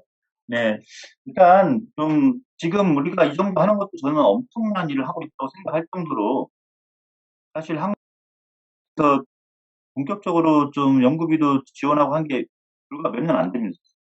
그러니까 2010년, 2009년 그때 신종플루 이후에 그때 이제 정부가 좀 어떻게 보면 정신을 차렸다고 해야 될까요? 뭐냐면 신종플루를 겪으면서 우리가 백신을 수입하려고 했는데 다 실패했습니다. 그나마 다행히 녹십사가 이제 화순에 이제 인플루엔자 백신 공장을 짓고 이제 거기서 이제 하고 있던 걸로 해서 우리가 이제 대비가 가능했었거든요. 그러면서 돈을 아무리 많이 줘도 우리가 이렇게 각한 상황에서는 백신을 수입할 수가 없구나. 정부가 그때서야 좀 깨닫고 우리가 이제 백신 자립 플랜을 만들었습니다. 그래서 뭐 2020년까지 80% 자립하겠다. 너무 이제 앰비셔스한 플랜을 만들긴 했지만 25년까지 정도로 해서 80% 달성만 저는 좋다고 생각을 했었는데 어쨌든 그 당시에는 우리가 20%가 안 됐습니다. 백신 자립도 정말 낮았는데 그러면서 그 정부에서도 이제 그런 주도를 했었고 민간에서는 그 정말 많은 기업이 백신을 막 포기하는 상황이었습니다. 왜냐하면 우리나라의 그 아동 연령 주요 이제 백신 타겟이 되는 그 어린이들 숫자도 많이 줄고 이 나라만 가지고 어떤 이런 백신으로 갖고 사업을 하기에는 너무 시장이 작습니다. 그래서 우리가 전통적으로 백신의 최고 강자인 녹십자가 그 백신을 하던 것만 하고 더 이상 개발이나 이런 것들을 거의 안 하는 상황까지 갔습니다. 근데 어떻게 좀 천만다행이라고 해야 될까요? SK가 백신을 개발하겠다. 우리는 글로벌로 나가겠다. 프리미엄 백신을 개발해서 해외로 수출하고 해외에 진출하겠다. 이런 정말 그 당시로 보면 너무 야심차고 좀 허황된 계획을 가지고 백신을 개발을 했죠. 그러면서 놀랍게도 뉴모 백신을 개발해서 산후피 기술 이전까지 했습니다. 그래서 기술 이전을 했지만 어쨌든 특허지면서 이제 그게 제대로 사업은 안 됐지만 신종플루 세포병 백신 3가 4가짜리 그 4가짜리 세계 최초죠. 산후피도 실패한 건데 그걸 개발해가지고 산후피에 1,700억의 기술 이전까지 했습니다. 그러면서 우리나라가 알게 모르게 이제 점점 하나씩 이렇게 강점을 가진 기술과 백신도 우리가 할 수 있겠다 이런 자신감이 생기면서 이제 정부의 지원도 같이 있었죠. 그리고 이제 백신 하는 사람들은 뭐 잘 아시겠지만 안동과 하순에 그런 이제 기업들을 지원하기 위한 임상시험을 지원하기 위한 그런 이제 GMP 시설을 우리가 이제 지어줌으로써 보다 많은 기업이 참여할 수 있는 기회도 제공하고. 하지만 여기까지였었는데 이제 저도 그 정말 단기간에 여기까지 올라온 건 깜짝 놀랄 정도로 좀 우리가 사실은 빠르게 올라온 상황이었거든요. 이번 코로나 때 어쨌든 아스트라제네카라든지 노바백스라든지 그런 것들 우리가 이제 글로벌 기업과 더불어 같이 생산할 수 있는 게 되고 또 스푸트니크 같은 그런 백신들.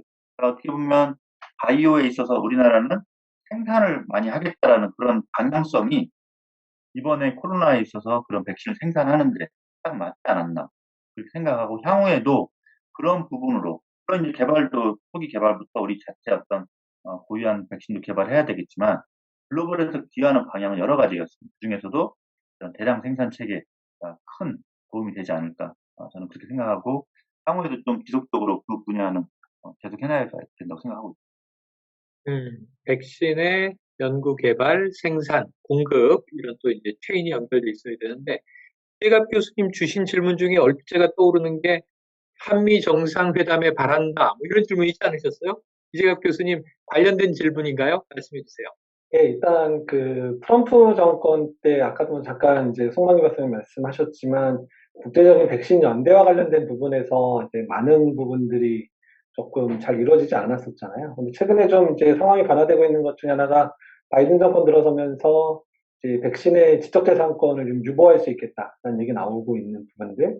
또 일부는 이제 일부 뭐 전 CDC 국장이 얘기한 부분이지만 대륙별로 이제 이제 백신을 생산할 수 있는 허브를 구성해서 그 지역에 이제 백신을 공급하는 얘기들이 나오고 있는데 사실 한국이 이제 아시아권에서는 백신 허브가 될 가능성이 상당히 높은 인도가 상황이 어렵다 보니까 한국이 상당히 이제 좀 높아지고 있는데 사실 이번에 이제 문재인 대통령께서 방문하시면서 일부 백신 좀 조기 도입하는 부분들하고 그다음에 우리나라 백신 허브로 하는 부분들에 대한 논의들이 될 거라고 얘기를 하고 있는데 이 부분 그러니까 미국의 이제 그런 전략 변화가 전 세계적으로 줄 수 있는 영향과 관련된 부분들 하고요. 두 번째는 실제로 정말 이번 문재인 대통령 방문을 통해서 한국의 백신 생산의 허브가 될 수 있을지 이에 대해서 송만기 박사님 어떻게 생각하시는지 상당히 궁금합니다. 네, 이제 뭐 그런 허브라는 표현은 그렇지만 어쨌든 우리나라의 어떤 백신 자립 및 생산을 지원하기 위해서 저희 뭐 백신 전문가들이 사실 그동안에 상당히 많은 노력을 이제 해왔다는 말씀 먼저 드리고 싶고요. 저는 이제 그게 되는 것들이 꼭 미국의 허락을 받아야 되냐 그런 문제는 아닌 것 같아요. 뭐냐면 이제 뭐 물론 이제 군수물자나 뭐 이런 것들을 제한을 하고 있기 때문에 어느 정도의 이제 허가는 필요하겠지만 정부의 지원 및 우리나라 기업이 또 얼마나 또 그거에 대한 많은 투자 및 하겠냐는 의지 지금은 저는 상당한 의지들이 있다고 보여지거든요. 특히 이제 메신저 RNA 같은 경우는 경쟁적으로 받아서 우리가 하고 싶다. 물론 이제 다들 그 분위기는 아시겠지만, 그래서 여러 가지 플랫폼 중에 이제 메신저 RNA 같은 경우는 만약에 미국에서 이제 그런 우리나라를 CMO 생산 국가로 해서 만약에 파트너링을 하고, 물론 많은 이야기들이 지금 진행되고 있는 것을 아는데, 그렇게 되면은 저는 그런 분야로 구체적으로는 좀 가능하지 않을까 좀 생각을 하고, 좀 조만간에 발표가 되겠지만 어떻게 될지는 그건 또 협상이나 이런 것들이 달렸기 때문에 구체적으로 어디가 어떻게 할지는 저도 정확히 모르겠지만, 이제 그런 이해관계가 맞아떨어지면 우리가 될 수도 있고요. 그리고 또 얼마나 이제 그런 것들이 빠르게 메신저 RNA 백신이 개발이 될지 모르겠지만, 기존의 백신들 생산 세포량이라든지 이런 것들은 우리나라가 상당히 그 시설도 확보가 많이 되어 있고, 필요하다면 언제든지 많이 할 수 있거든요. 사실 잘 아시겠지만 우리나라의 녹시타나 LG 같은 경우에도 몇 도스씩 회피와 이런 협약이 되거나 이런 진행이 사실 되고 있는 상황이었습니다. 물론 이제 구체적으로 어느 백신을 언제까지 생산한다 이런 건 안 됐지만, 그래서 그런 포텐셜은 충분히 가지고 있는 나라고, 우리가 맘만 먹으면 할 수 있는 나라이기 때문에 필요한, 그러니까 상황에 따라서는 우리가 이제 그런 것들은 가능하다고 보고 있습니다. 그래요. 자, 그러면 이게, 근데 송박 선생님 너무 피곤해 보이세요. 왜냐면 강의 하나 마치시고 바로 이어서 지금 발제를 또 장시간 해주시고 토론하고 계신데, 오후에는 또 기재부에 발표하신다는 거잖아요. 복지 부분, 기재 부분 또 따로따로 또 해야 돼요. 네. 그러니까 이제 한국과학기술기획평가원에 좀 예산을 많이 줘라. 그래서 이 백신 캠페인을 좀 대대적으로 벌여야 한다. 이 얘기도 해주실 거 아니에요? 그러니까 이제 백신 같은 경우는 개발 비용이 워낙 많이 들어가는데 그런 부분에 대한 지원이 거의 없습니다. 그래서 네. 일제단에 저희도 이제 많은 지원을 받아서, 그러니까 그렇게 이제 개발을 하고 있는데요. 실제 이제 비용적인 측면에서, 그러니까 우리나라나 이런 데서 생각하는 어떤 백신 개발에 대한 어떤 그 기대에 비쳤을 때 사실 비용 자체가 충분치가 않습니다. 그래서 많은 기업들이나 이런 어려움을 겪고 있고, 왜 백신 개발 우리 못하냐 하지만, 그동안에 우리가 연금이나 이런 거 지원 형태를 볼 때는 저는 지금까지 와 있는 것도 참 기적이라고 생각할 정도예요. 홍 박사님, 네네. 제가 예산을 조금 찾아봤는데요. 네.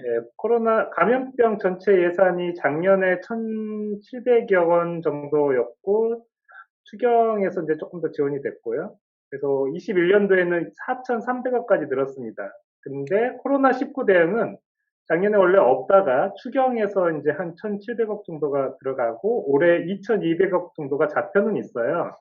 근데 이제 아마 백신은 그 중에서도 일부인데, 올해 4월 기준으로는 5개 기업에 340억 원이 백신 개발에, 또 치료제 개발에 710억, 이 정도가 이제 현 시점에서는 투입되고 있는데, 이게 조금 의문입니다만은 어느 정도로 백신 개발 그 R&D 비용이 늘어나면 그래도 파이자, 모더나와 좀 그래도 견줄 수 있을까, 이렇게 생각하실까요? 아마 기재부 가신다고 하니까 견주려고 하면 생각하면 안 될 것 같고요.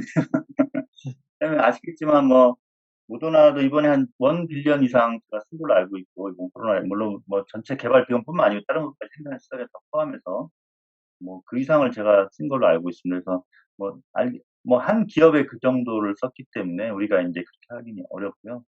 그래서 좀 백신은 또 각 백신마다 개발 비용이 천차만별입니다. 제가 몇백억에서 몇 조까지라고 얘기할 정도로 임상 3상을 또 마찬가지지만 임상 3상까지 전부 맞추는 데 있어서 플랫폼마다 다른 게 아니고 어떤 백신이냐에 따라서 정말 차이가 많이 납니다. 그런 거에 맞춰서 우리가 전략을 잘 짜서 이번에는 조금 제가 이제 기존에 이번 코로나 터지기 전에도 기업들에게 요구했던 게 뭐냐면, 제발 임상 1상까지는 가놓자.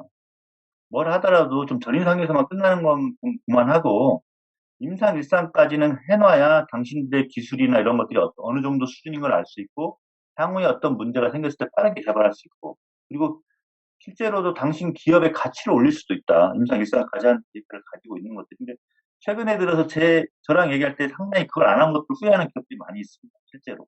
자기들이 이제 평상시에 임상 1상을 해놨을 때 이번에 대응하면서 엄청 빨랐을 텐데, 그런 것들 안 했던 거에 대한 후회를 상당히 많이 하는 기업들이 있는데, 왜냐면 그 아스트라제네카만 해도 정말 임상 1상 할 때 GMP 생산 시설이 정말 작습니다. 그냥 10리터짜리 하나입니다. 거기에서 그냥 조그만 시설에서 생산해가지고 임상 일상만 한 30번을 했습니다. 돈을 그렇게 많이 들이지 않고도 특히 이제 영국 같은 경우는 임상 일상을 상당히 쉽게 허가를 해주거든요. 너희 기업이 책임져라 이런 걸로 해서 우리나라 좀 그런 게 좀 어느 정도 필요하지 않을까 싶고 그래서 좀 그냥 뭐 돈을 주는 것도 중요하지만 어떤 그 좀 이런 규제라든지 아니면 이런 것들을 좀 같이 이제 좀 잘 풀어나갈 수 있는 게 있다고 하면 좀 더 많은 트라이를 해볼 수 있고 우리가 좀 더 백신 기술에서도 좀 더 다양한 기술을 좀 해볼 수 있지 않을까. 왜냐면 우리나라에 좀 그런 게 있습니다. 해외에서 하지 않은 것들에 대해서는 임상하기가 너무 힘듭니다. 해외에서 했던 기록하죠. 안전성이나 이런 것, 그러니까 그런 것들이 좀 우리가 선도할 수 있는 그런 것들을 만들기에는 상당히 좀 많이 힘들었는데 그런 것들이 좀 될 수 있는 어느 정도는 그러니까 금전적인 좀 플러스 그런 규제적인 측면, 여러 가지 개발적인 측면 그런 게 좀 자율성 및 이런 것들도 같이 좀 지원이 돼야 되지 않을까 싶습니다. 자, 이 행정의 수준에 과학적 지도의 수준을 맞춰야 한다. 이거 좀 안타까운 얘기가 되는 것 같네요. 지금 말씀에서. 자, 시간이 좀 아쉬운데 이 공통 질문 2가지 정도를 뽑아놨어요. 지금 김태형 상무님께 이 지적재산권 문제 요새 화두가 되고 있는데 하나 질문을 남겨뒀고, 자, 김우재 교수님 마지막 질문 하나 남겨두고 있습니다. 그래서 지금 이 송만기 박사님 발표 관련해서는 김준일 대표님 질문 하나 해주시죠. 예. 아까 전에 좀 설명을 해주셨는데, 그래도 좀 명확하게 위해서 좀 더, 좀 요청을 드리는 건데요. 국내 백신 개발 관련해서 좀 의견을 듣고 싶습니다. 일단, 방식이 단백질 제조합 방식, 그리고 뭐 이제 핵산, 리보핵산 방식, 그리고 아데노바이러스 제조합 방식, 그리고 타백신 이런 것들이 있는데, 한국은 유독 노바백스가 쓴 단백질 제조합 방식에 뭐 SK 바이오사이언스라든지 LG화학이라든지 많은 업체들이 이쪽에 조금 집중하고 있는 모양새예요. 보여주신 표를 보면은. 그래서 왜 이 단백질 쪽에 지금 많이 제조합 방식에 많이 이렇게 좀 투자를 했는지 여부하고 이게 어느 정도 진척 상황이 되고 있는지 그래서 국내 백신이 언제쯤 우리가 맞을 수 있는지가 좀 궁금합니다. 네, 아주 어려운 질문이신데요. 이게 또 상당히 컴피티션 이슈도 많이 들어가 있을 것 같고 어쨌든 실제로는 제조합 단백질이라는 게 단백질을 생산하는 거거든요. 우리나라가 이제 그런 쪽에 투자를 많이 했어요. 뭐 아시겠지만 뭐 바이오심료도 그렇고 대부분의 이제 단백질 생산하는 시스템들이 많았기 때문에 생산 시설이 일단 많다. 그렇게 설명드리는데 바이러스 생산 시스템인 경우도 많습니다. 제조합 단백질임에도 불구하고 가령 노바백스 같은 경우는 제조합 단백질이지만 바이러스 배양을 통한 단백질 생산입니다. 백킬로 바이러스가 쓰이는 거거든요. 그래서 물론 이제 그 경우는 단백질까지 정비를 하기 때문에 우리가 이제 그렇게 이제 단백질 백신으로 보이지만 그래서 실제로 보시면 SK 뭐 유발로직스, LG 이런 데는 이제 제조합 단백질 뭐 그런 것들을 많이 하지만 그런 것들이 생산 시스템은 뭐 바이러스일 경우에도 세포배양 시스템 뭐 2개는 호환이 많이 됩니다. 그래서 이런 경우에 있기 때문에 다들 이제 플라스틱 백을 써가지고 템포러리 시스템을 쓰기 때문에 한 번 쓰는 거, 텐션 시스템을 쓰기 때문에 그런 것들이 되고 있고 우리나라가 이제 주로 그런 쪽이 많이 발달이 되어 있습니까? 세포 배양 시스템 그런 것들이 많기 때문에 이제 또 경험도 많고 이런 것들에 대한 백신 쪽이 이제 그런 쪽이 주로 이제 많이 하고 있는데요. 바이러스 벡터를 이용한 백신은 워낙 또 백신 자체가 별로 없어요. 잘 보시면 아시겠지만 기존에 승인된 백신은 에볼라 백신밖에 없어요. 제조합 바이러스 백신 기반. 그래서 아데노26 기반의 에볼라 백신과 VSV 기반의 에볼라 백신밖에 없었기 때문에 이쪽을 이용한 백신 개발이 우리나라 많이 진행이 되지 않았습니다. 그래서 스마젠이라는 기업이 VSV 그리고 셀리드라는 기업에서 이번에 이제 임상 일상을 한 아데노 5와 35 하이브리드 그게 있고요. 그래서 실제로 우리나라만 그런 것도 아니고, 그러니까 이제 연구하는 수준에서는 많이 하고 있었지만, 실제로 이제 커머셜에, 기업들이 하는 것들은 대부분 제조합 단백질이다. 이렇게 좀 설명을 드리고 싶고, 연구하는 쪽에서 이제 그런 게 있었지만, 우리나라는 연구 쪽에서 하는 기업들이 실제로 임상까지 갈 수 있는 기반이 있는 회사들 많지 않습니다. 그렇기 때문에 상당히 딜레이가 돼요. 그래서 VSV 기반 백신도 상당히 효과가 잘 나오는데, 임상을 아직도 못 가고 있어요. 경험이 너무 부족하기 때문에 그런 측면이 좀 있다고 생각을 드리겠습니다.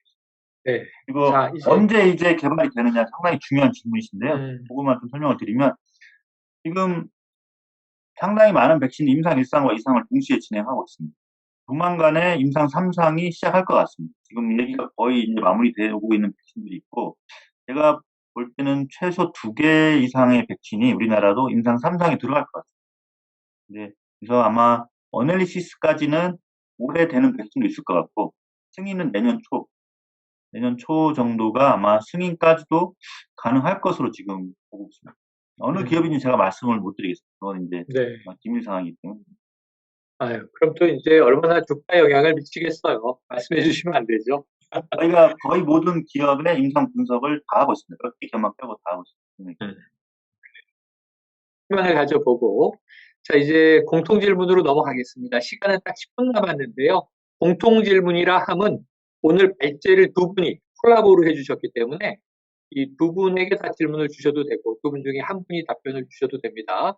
지금 개발, 국제협력 문제하고 신뢰도 문제 나왔는데 지금 이제 현장, 기업 현장에 계시는 김태형 상무님 입장에서 요즘에 이 화두가 되고 있는 지적재산권 문제 궁금해 하셨는데 질문을 직접 주시죠. 네. 그 송만기 박사님께서 말씀하신 내용을 이제 보면 이제 국제 협력을 통해서 이제 백신을 공동으로 개발하고 이렇게 생산하고 이런 보급을 하는 그런 체계도 말씀하셨는데 지금 이제 임상 3상이 통과가 되어서 이제 시판되는 응급 사용 승인돼서 시판되는 그 mRNA 백신이 이게 턱없이 부족하고 뭐 그로 인해서 이제 백신 불평등 뭐 이런 이야기가 나옴으로 인해서 이제 뭐 미국 정부도 그렇고 전 세계가 이제 지적재산권을 면제해서 뭐 이거를 뭐 사용해야 되지 않냐 이런 이슈가 나오고 있는데 근데 최근에 이제 5월 12일인가 네이처 저널에 이제 나온 그 특허맵을 보니까 이 mRNA 백신 특허맵을 보니까 뭐 엄청난 회사들이 또는 엄청 그 대학들이 이제 기초과학부터 해서 중간급 그다음 대형 그, 그 바이오 회사들 다 참여해서 한 열 몇 개 그 회사들이 특허가 다 걸려 있더라고요. 근데 그거를 모든 회사들의 특허를 본인들이 스스로 포기하지 않는 이상은 지적재산권 면제를 통해서 이거를 보급을 할 수 있을까? 저는 이제 개인적으로 의문이 있었는데, 실제로 이제 그게 가능한지, 단시간 안에 실제로 이제 그런 지적재산권을 면제를 해서 생산해서 이런 그 코로나19 팬데믹을 적절하게 보급될 수 있을지, 아니면은 아까 송만기 박사님 말씀하신 것처럼 이거는 영리 조직에서 하는 거는 건드리기 쉽진 않고 국제 협력을 통해서 이렇게 예산을 국가가 투자해서 그렇게 가는 게 지금 이제 좀 느리게 2상, 3상 가고 있지만 그게 이제 대량 생산돼서 이제 보급이 되면서 해결될 이 코로나19가 팬데믹이 해결될지 저는 이제 그 두 가지 전략이 어떤 게 더 좋겠는지가 궁금합니다. 네, 특허에 대한 뭐 면책 이런 것들이 근데 거의 모든 전문가들이 사실은 그게 실효성이 별로 없을 거라고 얘기를 많이 하고 있어요. 핵심 분야에서는 특히나 그러니까 물론 이제 간단한 뭐 케미컬로 된 약이라든지 이런 것들에 대해서는 HIV나 이런 쪽에 대해서는 대부분 많이들 찬성을 하는 사람들도 백신에 있어서는 사실 그게 그렇게 간단하게 개발을 할 수 있는 게 아니라서요. 그래서 무슨 말이냐면 가령 이제 아스트라제네카 같은 경우에 우리가 상당히 빠른 기간 내에 전 세계에서 많은 나라들이 생산을 하고 있거든요. 근데 이게 기술 이전이라는 게 없으면 그냥 만약에 특허에 대한 그냥 면책만 준다고 하면 지금보다 훨씬 더 시간이 많이 걸리고 그리고 또 문제는 지금은 임상을 하나로 통합해서 할 수 있을 정도로 하나의 백신이지만 만약에 이게 특허만 푼 형태로 각각의 회사들이 개발한다고 하면 그건 다른 백신이 됩니다. 그렇죠. 그렇기 때문에 오히려 더 문제만 복잡해지고 그게 같은 백신이라는 보장이 없습니다, 사실. 모든 물질이나 이런 것들 다 똑같이 쓰기 때문에 지금은 임상 3사까지 하나로 하고 그것들을 각각의 규제기관들이 받아들여서 허가를 내주고 있는 상황인데 만약에 이거를 그냥 단순하게 눈에 보이는 특허만 해결해 준다고 하면 사용하는 세포들이라든지 바이러스라든지 이런 것들을 다 자기들이 새롭게 만들어야 됩니다. 그거에 대한 상당히 시간이 많이 돼요. 그 자체로만 해도. 그래서 제가 볼 때는 오히려 그러한 전략들이 훨씬 더 시간과 그리고 어떤 그 개발함에 있어서 훨씬 더 시간과 이런 자원의 낭비가 심해질 것 같아요. 그래서 저는 아스트라제네카의 전략이 가장 좋은 전략이다 오히려 보고요. 그리고 실제로 많은 기업이 저는 좀 더 기술인이 될 수 있도록 다른 데 생산할 수 있는 그런 것들이 돼서 공동으로 생산하는 방식이 가장 좋기 때문에 오히려 글로벌에서 그렇게 될 수 있도록 어떤 노력을 하는 게 저는 훨씬 실효성이 있지 않을까 좀 생각을 하고 있습니다. 네. 의견뿐만 아니고 아마 많은 사람들이 거의 다 의견이 비슷한 것 같습니다. 전문가들의 답변으로 정리를 해보도록 하고요. 자, 마지막입니다. 시간이 이제 얼마 없습니다. 김우재 교수님, 올해 쭉 경청하고 계셨는데, 자, 뭐 우리가 이 백신 1년 내에 지금 개발해서 어쨌든 바이러스와 싸우고 있는 분들을 흔히 이제 어벤져스다. 이렇게 부르는데, 이 과학자, 과학 지식인에 대한 첫 발제를 해주셨으니까, 어떤 좀 문제 제기를 하고 싶으세요? 일단 뭐, 첫 번째는 저기 지금까지 뭐 좋은 얘기 해주셨는데 정부가 코로나 우리나라는 약간 과학기술 예산이 유행에 따라서 움직이는 경향이 굉장히 크고요. 그래서 이번에 쓰는 백신 예산도 제대로 된 컨트롤 타워가 좀 잘했으면 좋겠다 생각하고, 제가 얼마 전에 사실은 칼럼을 쓸 때 소스가 확인은 안 됐는데 어떤 스페인 여성 과학자가 인터뷰를 했다는 내용이 이제 한번 SNS에 본 적이 있는데, 그 과학자분이 이런 얘기를 했습니다. 기자들이 코로나가 스페인에서 굉장히 심각하게 퍼졌었잖아요. 그래서 감염병 연구자인 여성 과학자에게 물어봤어요. 어떻게 하면 우리가 이 코로나 치료제를 빨리 개발하고 백신을 개발해서 코로나를 벗어날 수 있겠느냐라고 물어봤더니 이제 그분이 굉장히 시니컬하게 이런 얘기를 합니다. 당신들은 평소에는 맨날 호날두나 메시 같은 애들한테 1년에 몇백억, 몇천억씩 연봉을 주면서 이제 이런 일이 터지니까 우리한테 와서 살려달라고 하느냐. 지금 호날두랑 메시한테 가서 백신 개발하라고 해라. 그런 얘기를 하셨거든요.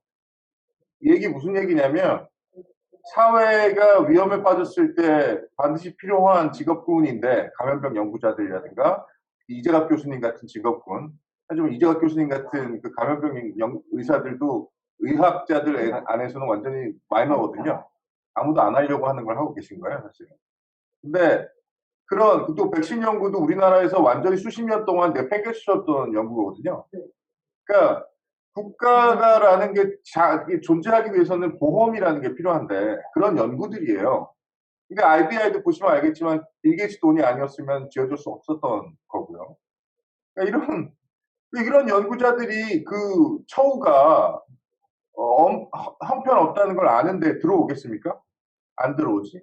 그러면 국가 인프라는 점점 줄어드는 거예요. 그래서 이제 제가 묻고 싶은 건 꼭 송만기 박사님하고 문성실 박사한테 묻는 건 아니고 정부에 있는 책임자한테 묻고 싶습니다. 그러니까 이런 분들의 연봉을 얼마로 책정해야 맞는다고 생각을 하고 정책을 집행하는지, 그런 철학 없이 이런 정책을 아무리 투입을 해봐야 사람이 들어오지 않으면 그런 정책은 절대로 실행되지 않습니다.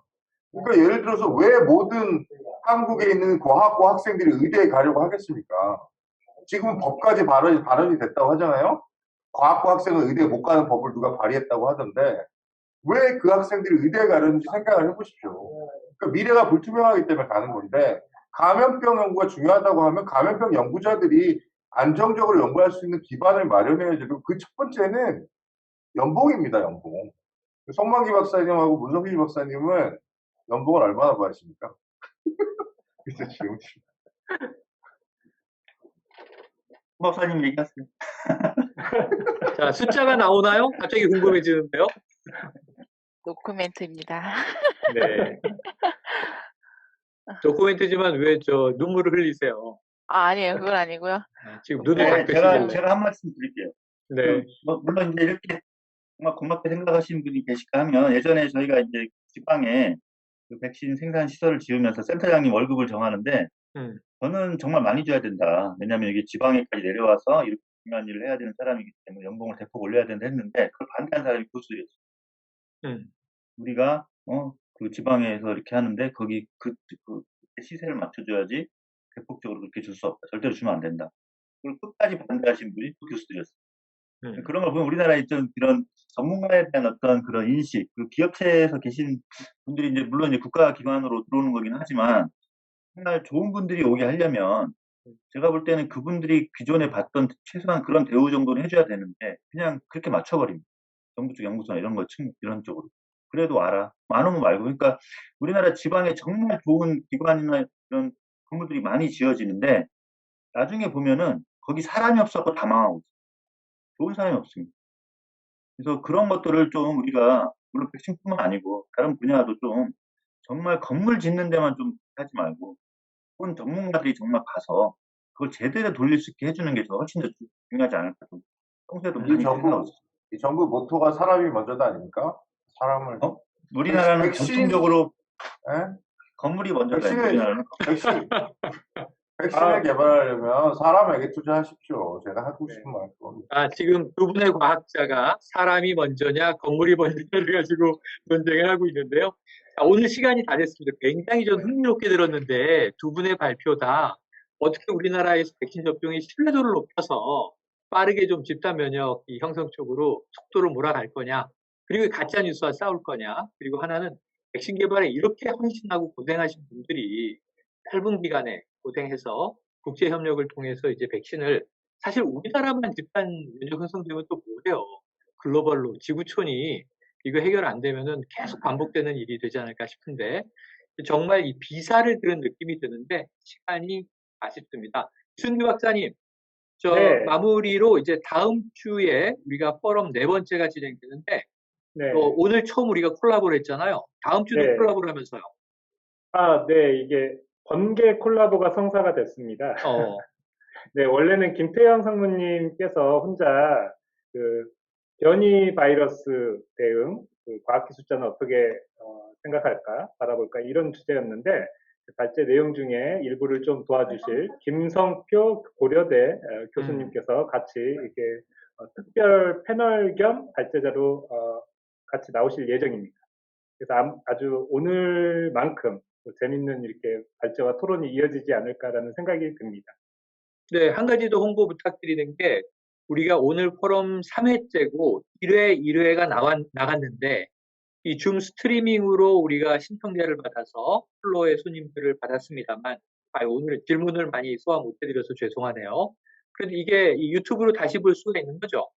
네, 저희가 1회, 2회는 이제 처음이라서 편집하는데 좀 시간이 걸렸는데 이 다시 보기가 2개가 올라가 있고요. 이제 3회, 4회, 5회는 아마 이제 행사 직후에 최대한 단시간 내에 올릴 예정이고 또 이제 그 핵심 엑기스만 뽑아서 브리프와 또 이렇게 재밌는 조금 컨텐츠로 이렇게 다시 한번 제공이 될 예정입니다. 그런 부분들도 계속 구독하기 하시면서 봐주시면 좋을 것 같습니다. 네, 자, 이 편집본 다시 보기에는 이 김우재 박사님이 안 나오신다는 설이 있어요. 한번 확인차 꼭 봐주시기 바라고요. 많이 보시라고 제가 지금 살짝 농담한 겁니다. 네, 봐주시면 됩니다. 플로우에서 이정우님이 얘기하시지 않습니까? 제가 아주 정확하게 찍었다고 말씀하시죠. 그래요. 예. 그 김우재 교수님께서 말씀을 해주셨는데 저희가 2분 초과했습니다만 한 2, 3분만 더 쓰시죠 오늘. 그래요. 오늘 3차가 읽어주세요. 돼서 예, 청중분들께서도 의견을 이제 점점 이렇게 많이 적극적으로 내고 계십니다. 몇 가지만 소개를 해드릴게요. 네. 일단 칭찬의 글들 몇 가지가 있는데요. 네, 박수재님께서 IVI 화이팅! 이런 말도 올려주시면서 동시에 전문가 집단이라고는 학회가 이제 움직이지 않기 때문에 움직이면 좋겠다. 또 양 SJ님께서 국회에서 예산과 관련된 분들이 이 좀 백신에 대해서 정확히 좀 알고 이렇게 업무에 그런 것들을 반영해 줄 수 있는 노력이 필요하겠다라는 말씀도 해주시면서 질문도 몇 가지가 있습니다. 정현희님께서 백신 허브가 되면 기술 이전도 가능한가요? 이런 질문을 해주셨고 차기원님께서 IVI에서 그 팬데믹 백신이나 코비드 변종에 대한 그 백신 개발에 대한 계획도 있으면 간단히 소개를 해주시라고 글을 올렸습니다. 그리고 마지막으로 이종욱님께서 정확히 김우재 박사님이 찍어주셨다 이런 말씀을 올려주셨어요. 그래서 파스테르의 국가인 프랑스의 경우에도 인재들이 빠져나간 문제를 이렇게 제기를 해주셨거든요. 그래서 인재 양성, 확보, 또 처우 개선 이런 부분에 대해서 동의하는 글을 올려주셨습니다. 네. 저는 정확하지 않으면 말을 하지 않습니다. 그래요. 이게 김우재 박사님이 이제 팬이 마지막에 등장해서 김 박사님이 좀 어깨가 많이 올라가셨어요. 어제도 축하드리고. 자, 오늘 그 청중 참여가 1회, 2회보다는 점점 많아지는 것 같은데 다음 주에는 저희가 조금 더 시간을 잘 세이브해서 이 청중들의 질문을 좀 소화할 수 있는 시간의 여지를 만들도록 하겠습니다. 자, 오늘 1시 35분, 한 5분 더 썼는데요. 여러분 뭐 특별히 큰 불만 없으시리라 생각하고 오늘 알찬 발표해 주신 에미 바이러스 박사, 윤성칠 박사님, 그리고 정말 국제 백신 연구소에서 헌신하고 계신 눈도 못 뜨고 발표해 주시고 답변해 주신 송만기 박사님께 정말 감사드리면서 오늘 토론 함께 해주신 모든 패널분들, 참여해 주신 여러분께 감사 인사드리면서 마무리하겠습니다.